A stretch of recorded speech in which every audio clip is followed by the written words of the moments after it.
I'm here with Casores, the newly appointed head coach of the Toronto Defiant, of course. Finalist. Really a coach that has been around the block for a long time. I would say a coach that's probably more behind the scenes, and we hope that that changes now, being the face of the Toronto Defiant coaching staff. But generally speaking, of course, we're 2 weeks after the grand finals, right? Has it settled in yet? Where are your emotions with this? Well, when it comes to the grand finals, after we lost to the Houston Outlaws, I feel like we really made like something great happen. I think, making it all the way to the finals, in series, some were close, but most were decisive, and we are really playing our game, and we are playing very strong compared to what the meta is for us, right? Like the strongest metas for us been where we had like 2 flex support, and we were playing a slower meta. So we really had to adjust and play like a really fast style, which is really wasn't our style all year. So being able to adapt after the Houston match and really coming together as a team was really great to see and make us make that run. But then of course in the finals, we were so close. I remember we were 2-1 up. We were like 90 meters to 40 on Esperanza, and then we had 4 ults in the bank. And we Kiriko ult, and they kite back like Dallas do so well always. And we throw in 2 more ults, and at that point I knew, oh no, we're choking. And we choked away the 90 to 40 lead because they had a bigger ult bank after their great kite back. And after that, we were 2-2 on a map we really should have won. And I think if we had won that Esperanza map, I mean, we could have picked Circuit later, which every team was scared against us on Circuit. Because Kaluja Sigma I think is the best in the league, and we have great sniper players too. So if we had won that map, I think we had the series in the bag. But we ended up losing it. We ended up making it super close in the end. But because they could pick the escort map, they could go to route, and that was one of our weaker maps. So, and of course, Dallas Fuel on push is very scary. So in the end, we won Oasis, but the momentum really turned in their favor, and I was a little bit.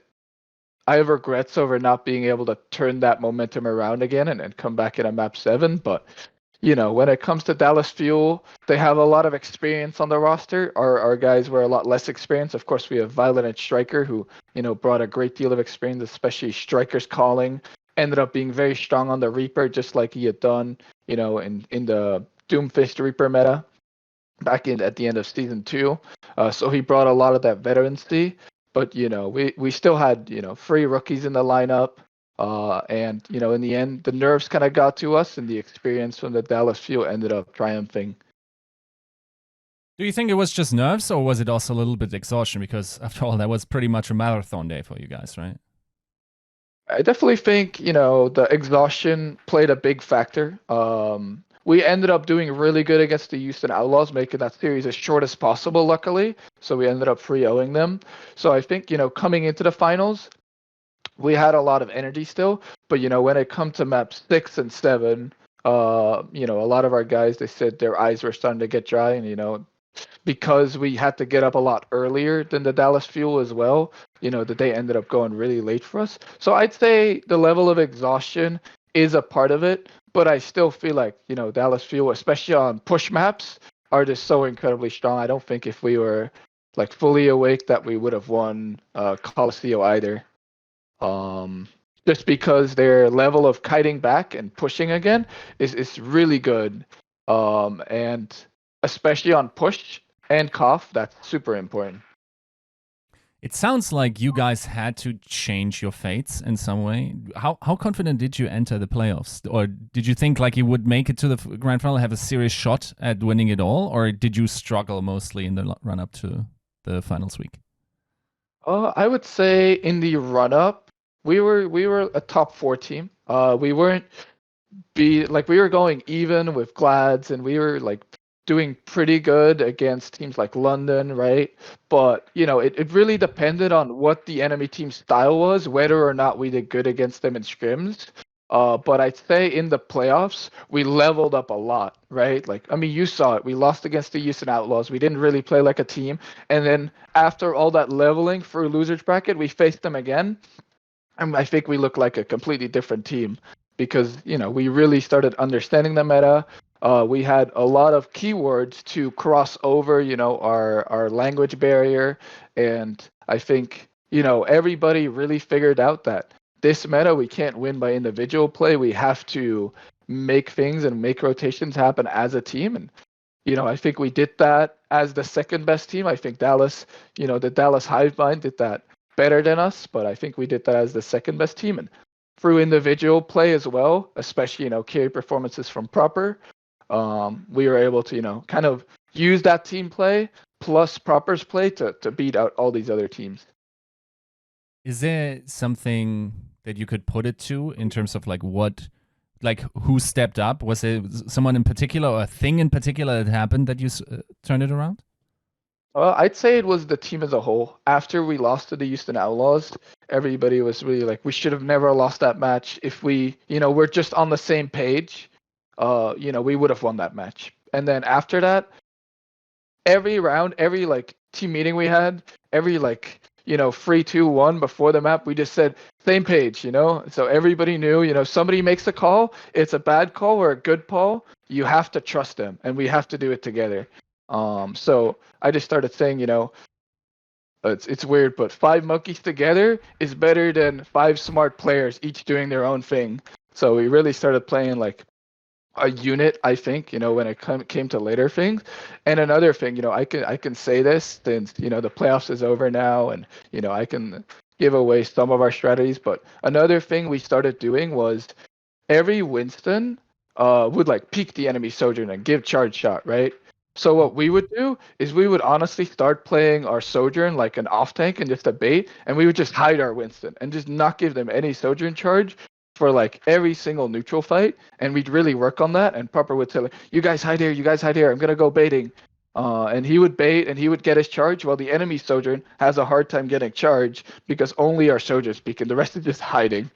So that was a big part of why we were able to get so many picks, especially against Outlaws, because both Kaluj and Mikey just weren't giving Merit any charge, while Proper was still getting a similar amount of charge, which is why I think Merit looked a lot worse in the series against us the second time around compared to the first, because we really started integrating that strategy into, the fights without ults. Reviewing the grand finals, it felt like that was also something that Dallas was really good at. It felt like their pacing was exactly around the drop off or the cooldown of the Sojourn charge, not giving any surface area for Proper to maintain that charge. And then also just having gameplay beats around, basically oh my god, it's one shot range now. Either drop a bubble and make a play, or let it decay and whatnot. Was that the thing that unlocked this meta for the best teams? Yeah, I feel like definitely playing around the Sojourn chart is very, very important. One thing that Dallas did really well, and I hope they don't mind me sharing this, but of course, they haven't told me. I just figured this out by watching them. It's every time Edison gets 100 charge, they look to make a dive or a play, and they look to grab space, right? So they'll grab 100 charge, and then Fearless will jump in, and they'll slide into the bubble, and they try to one-shot somebody. And most of the time, you won't even headshot them. He'll just body shot them, and then somebody else will finish them off, right? So it's a little bit opposite from what we were doing, since we are mostly looking to just keep spamming and keep, making them come to us. And I think later in the series, Dallas really adjusted and started playing as slow as us, because they figured, we keep getting baited on these earlier maps, especially Oasis. I think we managed to bait them a lot into making bad plays. So they just started forcing it a lot less and started just playing the cooldown trades, not diving, just cooldown trades. And they ended up, doing really good on that. I think their ult usage was really good, especially on Colosseo. So even in the slow play style, which they adopted later and they kept adapting, they started doing better. Sure. Now, just to give viewers a holistic understanding, it sounds like you're very involved with strategy, but you're also just from your background, it feels like you're more also someone that is capable of creating an atmosphere in a team, or someone that is capable of giving the players a couple of things outside the game to manage stress, to workouts and whatnot might happen there, right? So could you Could you explain like what your way through the Overwatch League was and how you developed that particular skill set? Maybe also incorporating like stuff that you learned, outside the Overwatch ecosphere. Right. Yeah, no, I think my start in Overwatch was really like I was a support player in contenders. So I really started out as a player, and I was the main shot caller on the team I was at in the time. It's called Team Disband. Uh, so so for the OGs there, there's that. But through that, I really started seeing things through how other players looked and how players' eyes looked. And then as things went on, I started getting asked for coaching jobs for several teams because they knew I was really smart about the game. My shot calling was really good. Just my in-game play, I was not as good, I will say. I think, especially in several metas, I was not as good. So I was really ready to like take that step back. And since the first team I coached, 1 point at the time, I like really enjoyed it, and the players really enjoyed working with me, right? And I think that's the biggest thing. Like I try to always see things from a player's perspective, try to ask them like inquisitive questions, and then try to figure out like make them figure out, where they need to go instead of just giving it on a silver platter. And I think that really worked well with that team. And they hadn't really been coached before that. So, as that team, started falling apart and the season 2 of the Overwatch League came around, a lot of teams, like there came a lot of expansion teams, 6 new expansion teams came in, and a lot of teams started doing these tryouts for coaches. And these were very wide tryouts because the expansion teams have been planned a while ago, and teams had a lot of time back then. So I got invited to the Atlanta Reign tryout with I think about 40 other coaches at the time, and it was quite an extensive tryout process where they had coaches analyze like a couple of VODs and then had them write up like how you do individual players and then also do macro. And I ended up doing the best out of that, or with a couple of other coaches. I ended up having an interview with them. And from there, they hired me as a player development coach, right? So coming from a professional player to player development coach, I was really there to work one-on-one with the players and make them also feel heard and at ease in the team, right? It wasn't just, you have to use X skill better, you have to do that better. It was more like, how can I help you grow and what should you work on as like a consensus? And then we'd set goals every month, right? And we come back to look at those goals and see what we really achieved. And I think, that worked very well. And I think, Atlanta Reign for the first season, we ended 6th place. Of course, with me, Steffi, and our assistant coach, Silence, who was remote. And I think, through that, I really learned, how you should manage players because I worked so much with the players. I learned, what makes them tick, what doesn't make them tick, and was really able to take that. And then, of course, in season 3, toward the middle/end of it, I was hired as an analyst for the Shock.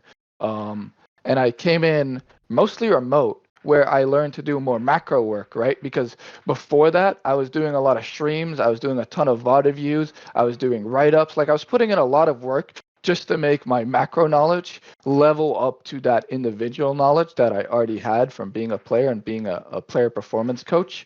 And then, through that work with the Shock, I think I really learned like, the rotations, because it ended up being, the Winston meta at first with the Sombra Reaper back when we played Philly, and all these other teams had made the run through to the eventual playoffs in Korea.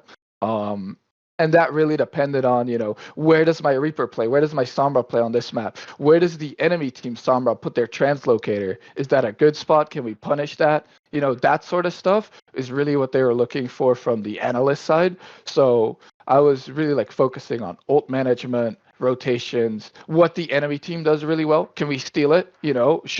How do we beat it? I think that's all very important sides. I made a lot of write-ups based on that, handed them over to Krusty and the team at the time, and I think, they used those a lot. And then we went into the Roadhog meta, so everything basically changed, and I more had to figure out what angles we should take for our snipers, what angles does the enemy team take? where on this map should we rotate? Can we pull off any cheese? Like I remember very distinctly, we had this one cheese I came up with on Anubis, where of course Anubis isn't a game anymore, so I can tell you guys about this. But where we would instead of doing what every other team does, where they go like left side and then they fake it and then jump the top or fake it and go to the point, we would rotate to the top right, put down a bubble, and then most teams, when they do that, they just drop the point and sit there and make the enemy team come, right? So the enemy team would always set up to counter you going to point. So I had our team sit on the mega pack on Anubis top right, wait for our Winston bubble to come off cooldown because we'd use that for the rotation, and then we'd speed through the window. Our Winston would jump as far as he can, and our Reaper would TP above them, like through the castle top, and he would drop on top of them, and we'd catch every single team out with this. And it was a really good like cheese strat because the smaller maps didn't lend to the double sniper that well. So I think through different strategies like that and being a little more creative, I learned a lot in the analyst work. And I think of course Shock also liked what I did a lot, so they hired me as an assistant coach on site for season 4, and then of course season 5 subsequently. And what I really learned through my time with the Shock and working under Krusty and eventually also working under 9K, with 9K, it's that, coaching, I'd say, as an assistant coach, you can really focus on the strategy and helping the players and doing the micro and doing the macro. For a head coach, I'd say it's mostly about player management and, what do our bench players need to do and how do I make the team feel heard and, how do I value and weigh up all these different opinions and then make a decision in the end. I think, as a head coach, you're the main decision maker on a team. And, we're going to talk about it later too, but coming to Defiant, that's one of the things that I'm looking to bring in. Was it a little bit different sides of the spectrum? Because I mean, we know that for the Atlanta Reign and Sephi teams in general, they are always very player led. Like I think Sephi excels at building teams, also beating the market on these Western players, and like just assembling really strong rosters and making them click across the season. While probably not necessarily, having all the pocket strats like that you're doing, right? I think especially like it's interesting how you point out these cheese strategies. I think some very good teams probably think more in terms of heuristics other than, hard rollouts, how things should be played, right? So it sounds like the Shock always has, a more rigid structure, at least than the Reign. Is there this dichotomy? Is it the two ends of the spectrum? Well, I would say, yeah, definitely my time on Atlanta, it was more of a horizontal structure, right? Where everybody, got their say and, everybody has like equal value. I'd say, Sephi is, like you said, really, really good at making a team. And he does a really good job at scouting players. I'd say on the Shock, of course, I think we did a good job scouting players. I mean, I won't, we shouldn't take too much credit for scouting proper or something, Yeah. But I think, across the years, especially Krusty's done a good job. I'd say on the Shock, it's definitely more of a top-down where, Krusty makes the decisions. The assistant coaches, we advise and we help and we, assist where we can, and then we come to a conclusion. But it's not like I would say it's a dictatorship. I'd say everybody still gets their word in, everybody gets listened to, and I think a lot of people have this view of the Shock where it's just Krusty making all the decisions, and it almost being like Krusty who coaches everybody. But I'd say especially on the Shock, this year I'd say a lot of people got their say, and we function more as the if you have the scale from like a player-led team to coach-led team, I'd say we are about 75% coach-led. I wouldn't say it was all coach decisions. Player got their say. But if you look toward maybe Atlanta, it's definitely more, toward the middle or back end of the scale. Of course, I haven't been on Atlanta for a while, but that was my experience when I was there. So yeah, I'd say we're definitely a more coach-driven team than most teams in the league. For sure. Now, Last year, I interviewed Face, also before the season, and he, of course, just had taken over from Depay, stepping into a head coach position for the first time, other than, drop airs, which probably is a different scale than an Overwatch League team, right?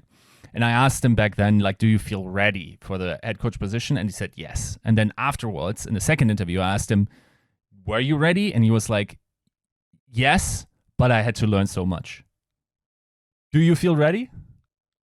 I would say I'm ready as I could ever be.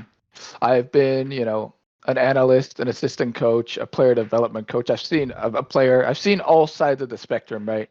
I think, this is the next step in my career, and I'll of course have to learn a lot throughout the season. But I think, the most things I've learned from Krusty, from Sephi, is how to manage players, and how to make things function, even in a mixed team, right? Which I think we'll talk a little bit about that later. But I think I'm confident and I'm as ready as I'll ever be. But I also realize, during this season, I'll have to learn a lot to make this work. Do you have a particular thing that you want to hone in on? Because, okay, let me run an idea by you. I think a lot of the best head coaches in the league have created these talent funnels for themselves, where it's not just that they're, building a team that can work for one season. They have a system that continuously feeds them the best players. I'm thinking of Moon having these, long-reaching connections to Fate, a player he coached in Apex, right? That, like, Izayaki, like all the Team CC guys. Then I'm looking at Moon. That's the whole Mystic arc. With Krusty, we know, like, he was always, very hands-on with O2 stuff, even, extending there. Brad, who always had, like, his feelers in the NA scene. Is this something that you think, like, every top coach in the league has to have that funnel where, you can establish, okay, the best players from a particular region will come to me? Well, I definitely feel like it helps. I think, if you've worked with players and you know how they function in a team, that helps you, like, going forward, and like, at least a baseline value you'll get out of that player. Now, of course, I think, there's been teams built that don't have just a funnel from previous teams, but I think, bringing what and bringing some new, like, talent into that as well, where already these personalities won't bounce, or you have, like, a baseline that you can trust. I think that's the value that it brings, right? I don't necessarily think that these coaches bring the players because they've worked with them before. I think because they're a known quantity and they know they're going to bring value to the team, it's always worked for them, right? Example, we brought Striker this year because we had a known quality that he had leadership and experience, and we felt we needed more leadership and experience. So I think, throughout my years in the league and Krusty years in the league and Moon's years in the league, we've worked with these players where we know what they're going to bring. And then if you feel like a team needs that, you can bring them in, maybe even from another team, just because you see the value and you've seen that value that they're going to bring. For sure. Now, once again, it hasn't been long since the end of the league. There had been this tweet with you and Twilight where you guys shook hands somewhere outside and went like, he has signed the contract, sort of like establishing the Defiant situation. Was that actually when you first got interested in the Toronto Defiant, or how long have these negotiations gone on for? I mean, of course, at the time, I didn't have, like, any interest, like, in the Defiant particularly, right? We just, me and Twilight have been friends for a long time, and of course we were on the team, the year before that in season 4. So we went on a hike together, and we just took that picture, and he made the caption, and due to sheer coincidence, it ended up, I ended up on the Defiant. Sadly, he's not on the Defiant anymore, but I think it's a funny coincidence, and looking back at it now, I think I commented something like, yeah, I've been signed as your personal trainer. And actually, since then, I think he lost, like, 20 pounds or so, Wow. maybe even more since his time in Defiant. So not that I did anything toward that. Right. I think I gave him advice, like, once, but It's funny looking back how things happen sometimes. Right. So is this a recent development, or did you know that you were going to go for the head coach position somewhere, or like that it was definitely going to be the Defiant? I knew after our second or third LAN that I wanted to try for a head coach position after this year because I feel like I've been developing for so long. I've learned a lot. If I don't do it this year, then I'm never gonna be ready. So I really wanted to step up this year, whether it was gonna be with the Defiant or another team. I wasn't quite sure.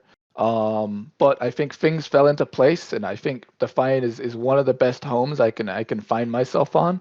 So all Lego blocks ended up in place.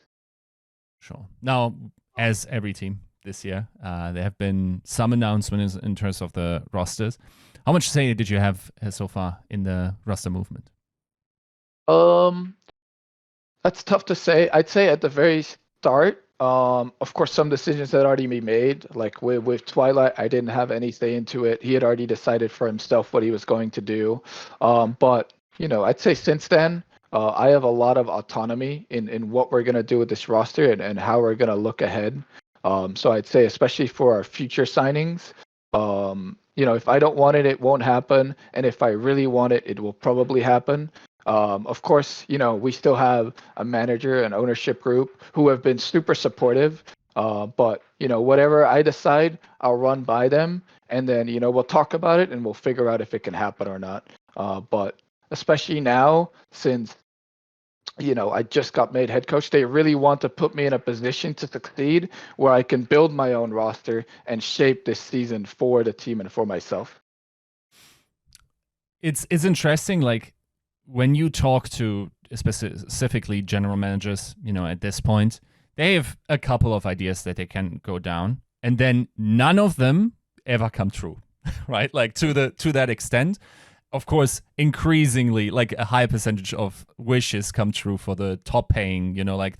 If you're someone with the gladiators, you're probably at least getting some of your first picks, right? For other teams, in the midfield, that could be a little bit more challenging. Is that your experience? Do you think that's true? And do you think this will be a specific challenge at the Defiant? Because it feels like, for instance, when I talked to Christopher last year, he was like, my first goal with London is that people want to come to London, because currently that's an issue for me. Right. Yeah, no, of course. The Defiant hasn't had the greatest past seasons. I think, their last season was one of their better seasons.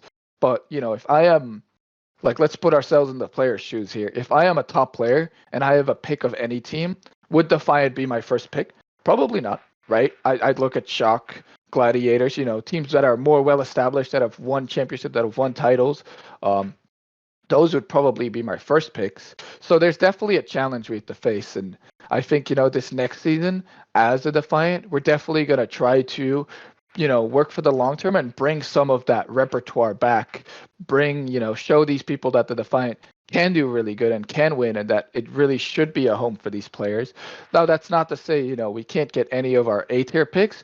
It just means, we have to work for them harder and make sure, they regain some trust in the Defiant. Of course, through new leadership, through me coming in, and, hopefully through building that trust back up. And that might not be a one-year thing. That might be a long-term thing. But that is really something, we're looking, just like maybe Christopher had last year, something we're working toward this year where, the top tier players, the A-tier talent, can see again that, the Defiant is working for those, top tier spots. For sure. Now, once again, like that situation might require you guys to, be a little bit flexible.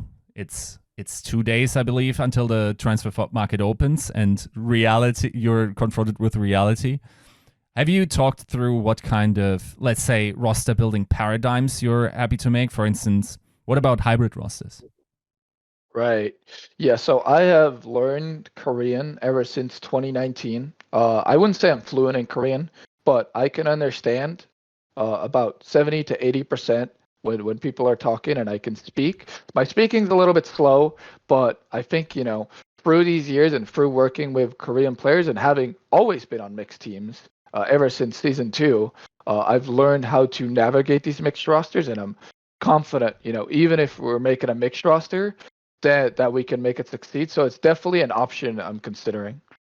What do you think is the key to making make hybrid rosters work? I feel like it is mostly on the culture within the team, right? Like what you'll find most times is that the cultures between the Western side and the Korean side bounce, just because usually the Korean or the Western side, their values in what a coach needs to bring, or what each tier needs to bring to the team, or how you effectively communicate doesn't align, as well as just not being able to communicate with your teammates a lot. That's just frustrating, right? Like if I'm in a game and I'm trying to make a call out to my Western player, but he doesn't understand me and does something completely different, I would also get frustrated, right?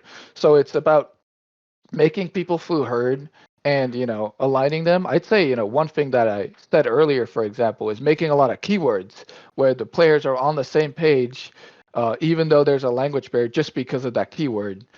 So it's really about making the cultures align outside of game, and making the Western players see the Korean players' perspective, and the Korean players see the Western players' perspective. And I'd say one of the biggest things that contributed to the Shock success is having two bilingual coaches, having both Krusty and 9K, be able to translate for the Western and the Korean players. And while we do feedback sessions, what would happen a lot of the time is I would be doing feedback, or 9K would be doing feedback, and then Krusty would be standing in the back, either translating it, to Western and Korean in real time, so people can actually respond to what's going on. When a team has a translator, a lot of the time, what ends up happening is, things get explained in one language, players respond to it, and then that as a whole gets translated in like a big blob for the other side, which then they can't even respond anymore, which is just, that is frustrating, right? So I think the biggest way to circumvent that is, having people translate in real time, having people understand both sides of the perspective, and, bringing that to the other side. And, I think one of the things that helped the Shock a lot this year too is that we were all in a team house. So, people had to get along almost, and they had to, you're spending so much time a day with somebody, you do get to know them. And I think, once people really get to know each other, that language barrier falls a lot. And I think, especially when a team's doing badly, that, culture difference and that language barrier can really, result in the divide. But I think, one of the keys to make it work is just making both sides see each other's perspective and trying to figure things out as a team, while, having effective communication between the two sides. For sure. Now you mentioned the topic of keywords twice now. So now I got to ask, because I'm personally also very interested. I think not just for teams, but also for the wider audience, like having a really cool term can help a lot with understanding. So do you have like a keyword that the Shock used in order to get on the same page? I'd say something we used in the playoffs is this one keyword, flip. And what it means is we're going to jump over them with our Winston bubble. Our Kiriko is going to TP to our Winston while our Sojourn slides through, and our Lucio wall rides and speed boost, and we're going to take the other side of the map all of a sudden, So it's a lot of things that we talked about, and it's all converted in this one keyword called flip. And basically we flip the sides of the map, which makes sense, but all the intricacies of it and how each person needs to move, that was key. And we do this at times where they would, for example, use a Kiriko, or they would use a Winston bubble, and we saw like an opportunity to grab most of the map and grab the good space of the map. And we'd call this, and everybody would be on the same page. I think keywords like that really help, like mixed rosters especially. For sure. Now, this next question is an interesting topic, also because it seems to be large disagreements in terms of other head coaches. So first, I got the idea talking to Dip, and he said like 85 to 95% of the outcome of the season is determined probably by how you build your roster. So, or maybe not even the season, but also how each individual match comes out. Now, I talked to Ganba, and he said, I feel like for my teams, from personal experience, that percentage is significantly lower. I feel like I have at least 30, maybe more % chance of impacting the match, with coaching or someone bringing up an idea.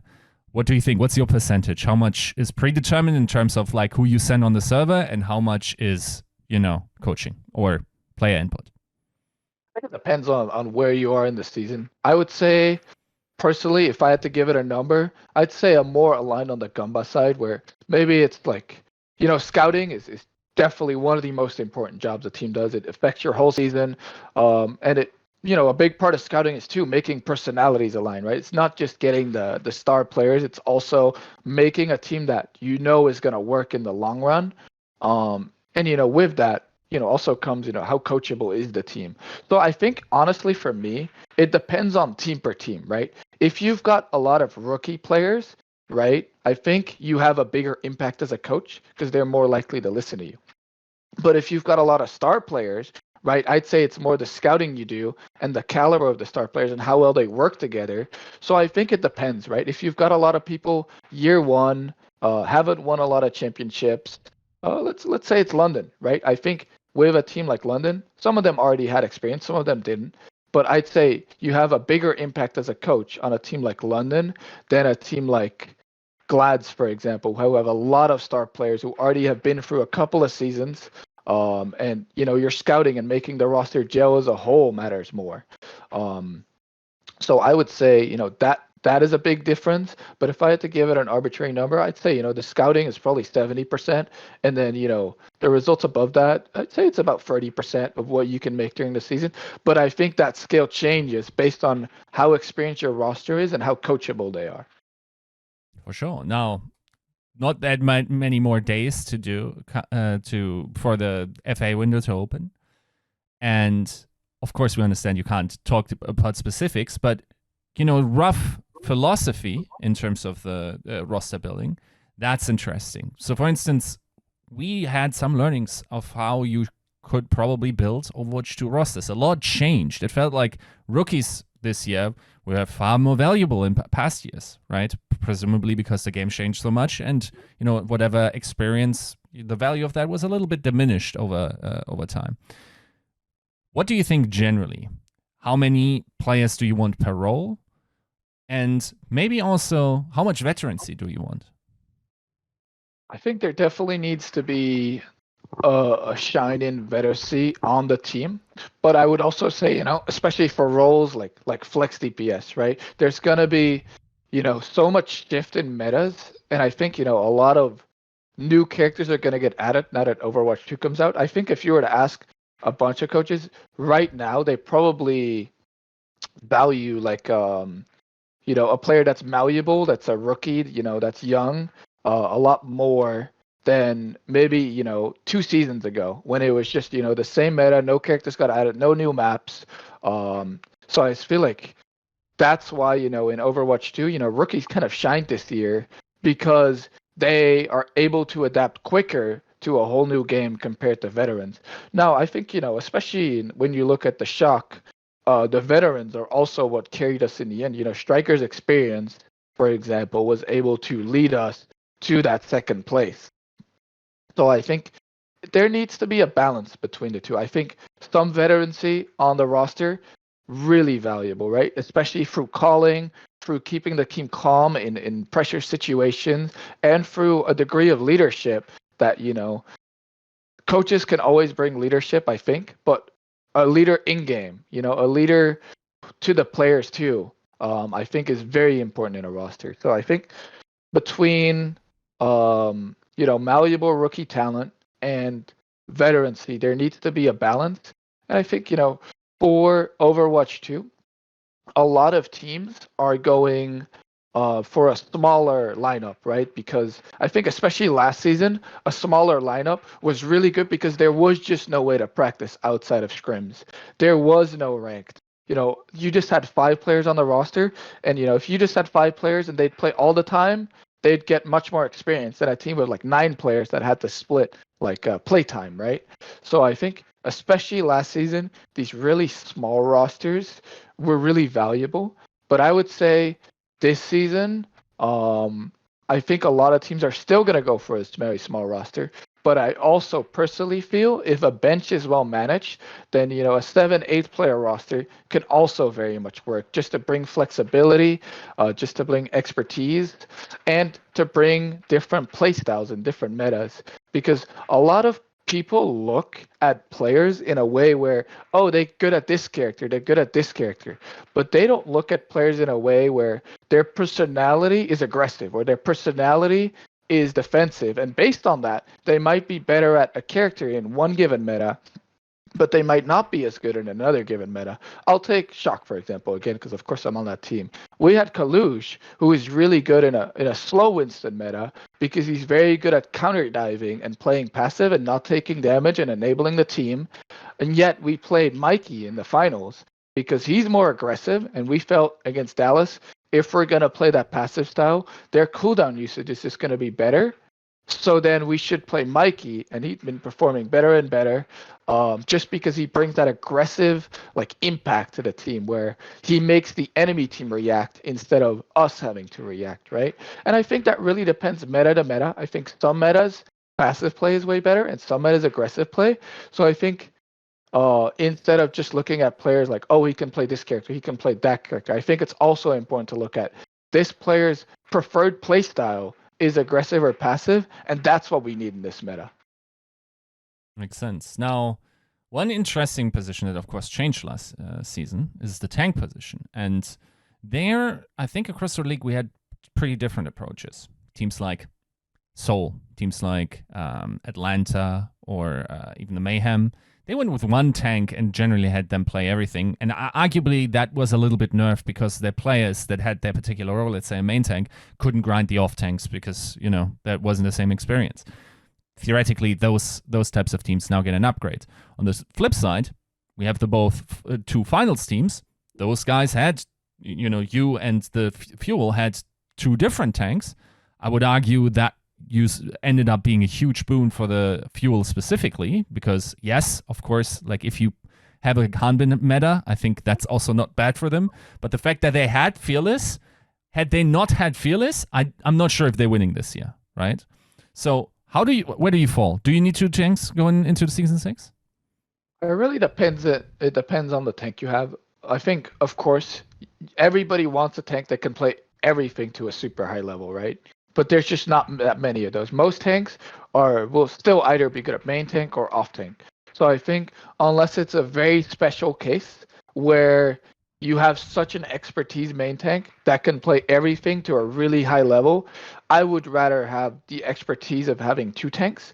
But again, if you have, maybe Smurf was the best example this year of a hyperflex tank. If you have a Smurf and he can grind the other characters and he has the motivation to learn all those characters, then I think it's a huge boon for the team, because usually the tank is the main caller in a team, right? So if you have a consistent main caller throughout all roles, I think that is personally really valuable, right? Even if there's a little bit of a drop off in performance between their preferred characters and the non-preferred characters, I think there's a huge boon.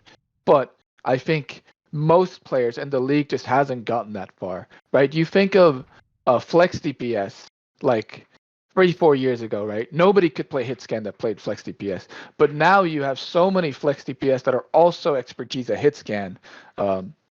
They're premiums, right? But there's only so many players that can do that. There's still not that many. So I think tank shall go more and more toward hyperflexes, but I still think it takes a special person to be really good at everything, and I think most teams won't have that luxury.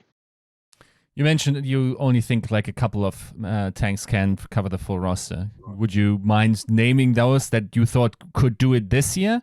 And then do you think that number will increase based on, them being able to practice in the off season? I think the number will definitely increase as, Overwatch 2 goes on, just because even in the Overwatch League, we saw a lot of teams that just have to rock, paper, scissors the enemy tank, right? And whichever tank could do that better ended up doing really good. To name some names, I think Hawk is really can grow into being a really flexible tank. His performance on Winston wasn't that good, but again, we didn't have that much time to practice.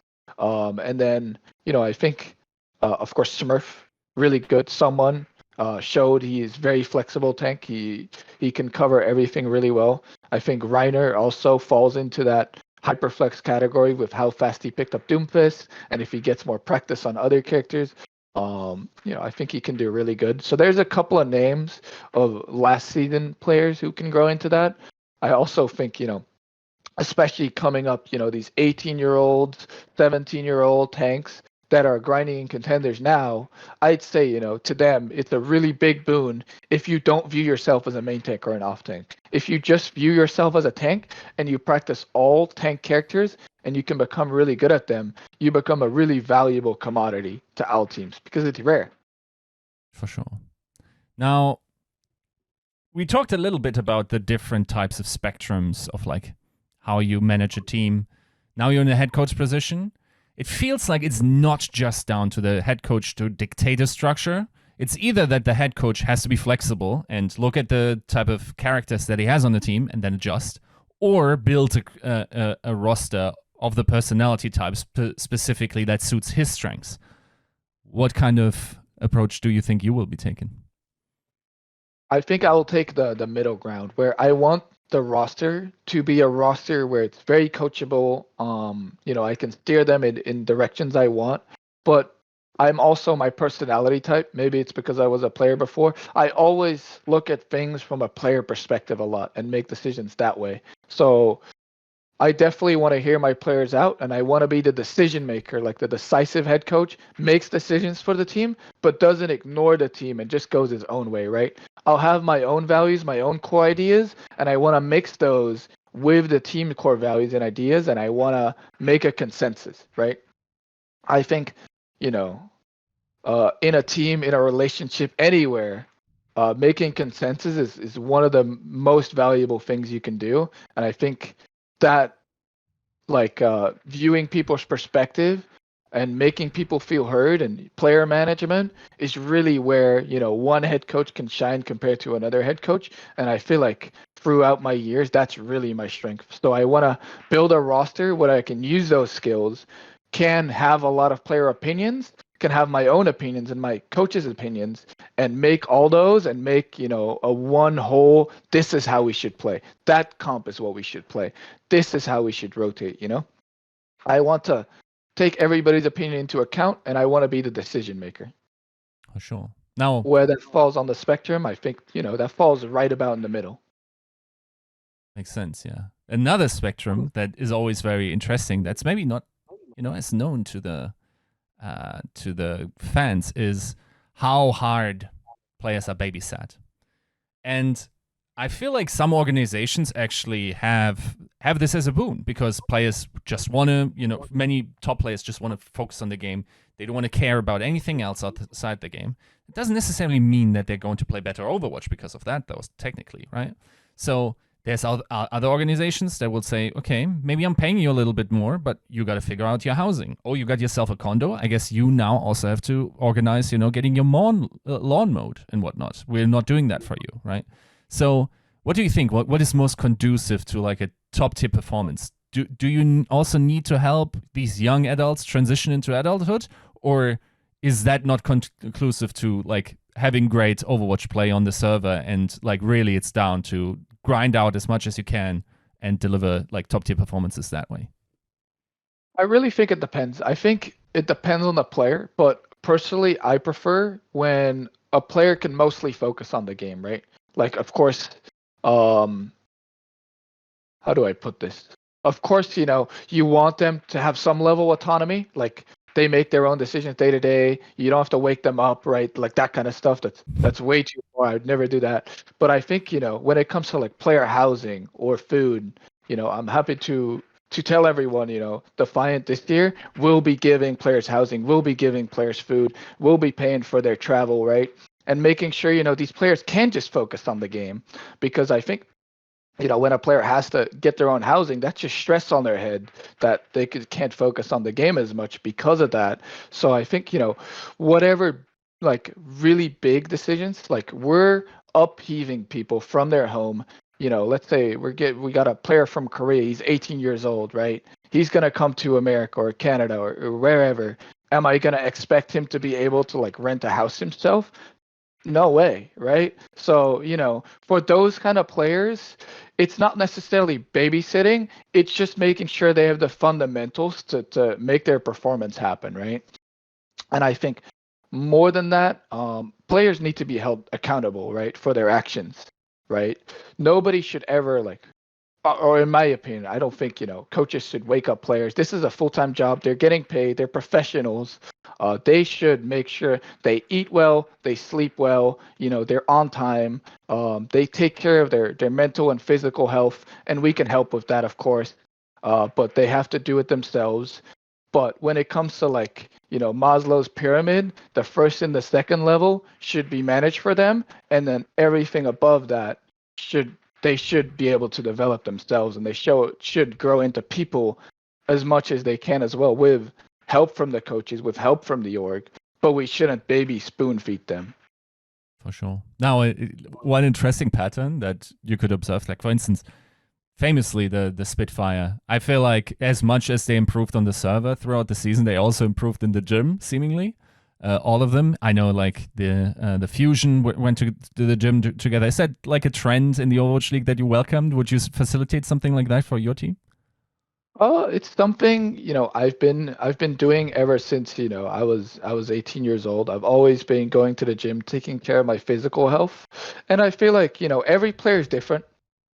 Um, like some players really want to start working out, some players don't. I think mandatory stuff always hits rough with players, right? I feel like the best way to get people into fitness and get people into, making a longevity of their career, not just in gaming, but also in their health department, um, it really has to come from them. And I want to steer them towards that. I want to show them what it looks like, but I don't want to demand that from them, because I know there's a lot of friction between like what each player wants, and especially some players think that if they grow muscles, their aim will get worse, right? So I'd recommend like walks for them, right?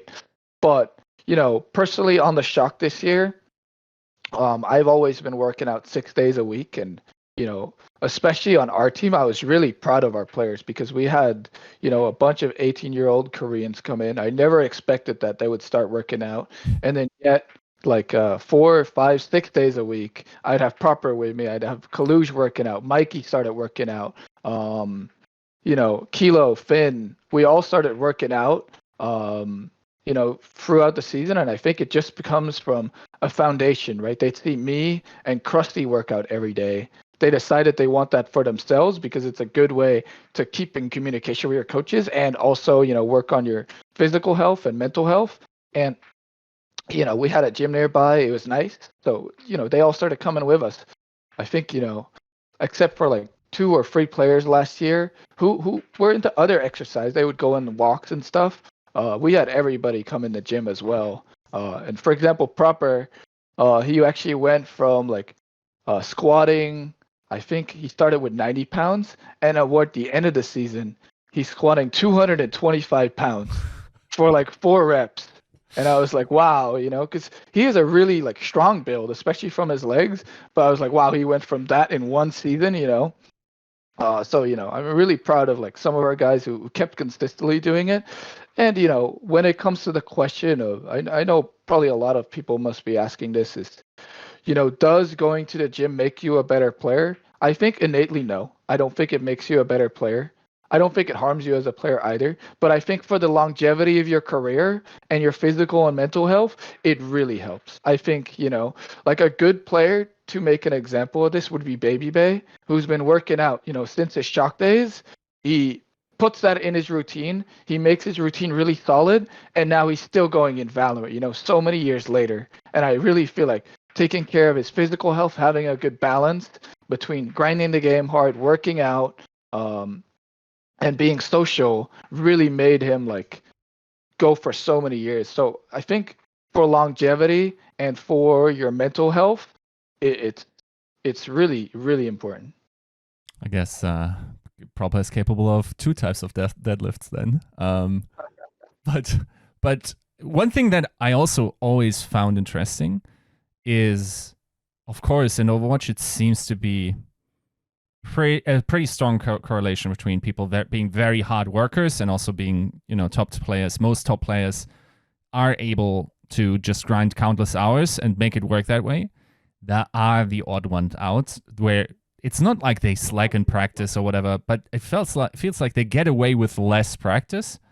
And one of the examples that sometimes were brought up to me was Twilight, someone who could probably get away with a little bit less than everyone else, especially like, from the Runaway crew or like later on the Shock. Do you think that's true about him? And what do you think some of those players, they're more efficient with their time? What do they do better?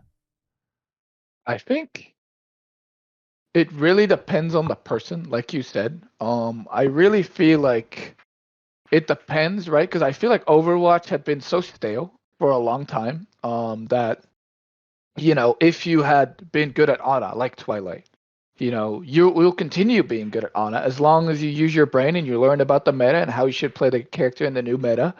I think, it's very rare that a player doesn't deteriorate in aim or ability usage if they don't play the game as much, because Overwatch is such a fast-paced and instinct type game. I feel like a game like Counter-Strike, it's easier to go a long time without practicing. Just the game doesn't change, the meta doesn't change, right? All that stuff. But I definitely feel like there's people with innate talent where, if they're put back in the server where they're still scrimming, but maybe not grinding as many hours, as long as they focus their practice on something and have the experience of, all those years playing those characters, you don't unlearn that quickly. I think if it's like an 18-year-old, right, who comes into the league and then stops practicing and who was insane before, I think their skill will deteriorate very quickly, right? But because Twilight's a little bit older, he's had the experience, and a lot of his play also isn't based that much on like the insane flicks or insane mechanics. He calculates a lot, right? And I think, I think when a player gets older and maybe their reaction speed deteriorates a little bit, not saying that Twilight's old or anything, but I think one thing they start getting better at is anticipation, right? Like, oh, I know, because I've had so much experience, this is a good flank route for their tracer. So I'm already going to know he's going to come there. So then obviously he's eager to hit my sleep or my shot. So I think, there's a couple players like that who don't practice as much. But I also feel like, Yiska, if, a new character comes out, I've seen all these players like grinding the crap out of him. I think one reason why Twilight was so good at Brigitte in the stage 3 meta is because he grinded it really hard and he rewatched his VODs, right? Like Brigitte, also a character that is not just mechanics reliant, is more positioning and smarts reliant. So of course, through him having a efficient practice and watching his VODs and actually thinking about the game, he improved on that very quickly. I think, when Kiriko came out, all the, the like older guard players, they just started grinding Kiriko. Maybe they hadn't played the game that much, but I know, for example, Shu on the Gladiators, he plays a lot, but he didn't play that much. But then Kiriko came out and he started playing a ton of games, right? He started playing nonstop just to learn the character. So I think it comes down to, these players being at a level where they feel like maybe practicing mechanics won't give them that much, so they'd rather like VOD review or think about the game or take care of their mental health. But then when push comes to shove, they'll start grinding again if they're motivated to win, right? So I think that's what it really comes down to. But yeah, to your question, yeah, there's definitely players that have played almost no ranked, right? I won't name any names, and still perform to a good level. But I also ask myself, if they would have played so much ranked or practiced different characters, would their longevity go on longer? And my answer is usually yes, right? Like a player like Pelican, who is so good and is so good at so many characters, I attribute that to the insane grinder he is. Like if anybody checks out his stream, like he streams like next to playing Scrims, he streams like 5-6 hours a day every single day. I wouldn't say it's always healthy, but I would say, that is one of the reasons why he's so flexible and so good. Is that difference between those that put insane amounts of hours in and the ones that put reasonable amount of hours in? It feels like that's the source of a lot of team friction. Yes? Yeah, definitely. I mean, if you're a player and you're putting in 12 hours a day, and you see another player who just plays scrims and then goes home, I would get angry at that, right? Because I'm putting in so many hours, right? And I don't think anybody gets angry when their teammate performs, like they keep performing. I think the friction happens when somebody's not performing and they're not putting in the hours, right? That's when, they should get told like, hey, your teammates are putting in this much hours. Why are you suddenly not as motivated? And sometimes there's an underlying cause, right? And then that should be addressed. And sometimes it's just, that player not being as motivated, and then they should be brought up to that level in like some way, shape, or form. But it should be addressed, in my opinion. But I definitely, that is always, a place of frustration with some players. Who wouldn't be frustrated when they're putting in 12 hours and their teammates are putting 6 and clocking out? Right. Now, I guess as a last topic, I think it always makes sense to maybe it's a little premature because of course we don't know what your roster will look like, and I think that will also pretty much determine what you will say to this question. But what is the general goal setting? Is it the we're building a funnel, so like in future seasons we can attract absolute top talent and convince them and give them trust that the Defiant are the place to be? Or is it attacking from day one and you're going for, top 5 or even league titles? Right. That's a good question. No, I feel like this season, Defiant is really looking to set up a legacy for the long term, right? We're looking to build a strong coaching staff who's going to work for us for multiple seasons. One thing I can say from the Defiant side is, from the Mad Lions side, we're bringing in a sports psychologist this year to work with players for the long term because they are so dedicated to Overwatch, to make that work. And I think, this year we're really looking to upheave a lot of the notions that the Defiant is just there. You're going to be there for 1 year and then you're going to be cut, or Defiant can never win. We're that 50% team. I think we're really looking to do better than we did last year, right? That's one goal I've set for myself. I want to do better than the roster on the Defiant did last year. And I want to make sure people regain trust in the Defiant, set up a really good roster for the team, and work toward, the next 2-3 years.